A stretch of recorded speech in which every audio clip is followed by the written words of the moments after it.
कुंती पुत्र युधिष्ठिर कहने लगे कि हे भगवान, भाद्रपद कृष्ण एकादशी का क्या नाम है? व्रत करने की विधि तथा इसका माहात्म्य कृपा करके कहिए। मधुसूदन कहने लगे कि इस एकादशी का नाम अजा है। यह सब प्रकार के समस्त पापों का नाश करने वाली है। जो मनुष्य इस दिन भगवान ऋषिकेश की पूजा करता है, उसको वैकुंठ की प्राप्ति अवश्य होती है। अब आप इसकी कथा सुनिए। प्राचीन काल में हरिश्चंद्र नामक एक चक्रवर्ती राजा राज्य करता था। उसने किसी कर्म के वशीभूत होकर अपना सारा राज्य व धन त्याग दिया, साथ ही अपनी स्त्री, पुत्र तथा स्वयं को बेच दिया।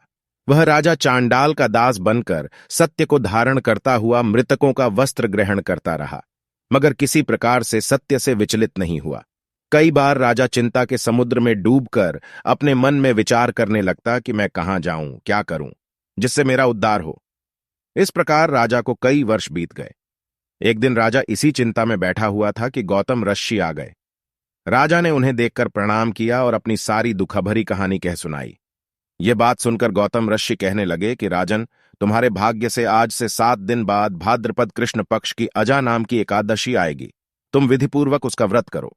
गौतम ऋषि ने कहा कि इस व्रत के पुण्य प्रभाव से तुम्हारे समस्त पाप नष्ट हो जाएंगे। इस प्रकार राजा से कहकर गौतम ऋषि उसी समय अंतर्ध्यान हो गए। राजा ने उनके कथनानुसार एकादशी आने पर विधिपूर्वक व्रत व जागरण किया।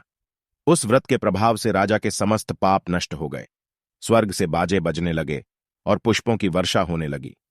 उसने अपने मृतक पुत्र को जीवित और अपनी स्त्री को वस्त्र तथा आभूषणों से युक्त देखा। व्रत के प्रभाव से राजा को पुण्य राज्य मिल गया। अंत में वह अपने परिवार सहित स्वर्ग को गया।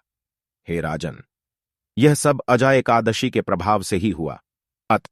जो मनुष्य यत्न के साथ विधिपूर्वक इस व्रत को करते हुए रात्रि जागरण करते हैं, उनके समस्त पाप नष्ट होकर अंत में वे स्वर्गलोक को प्राप्त होते हैं।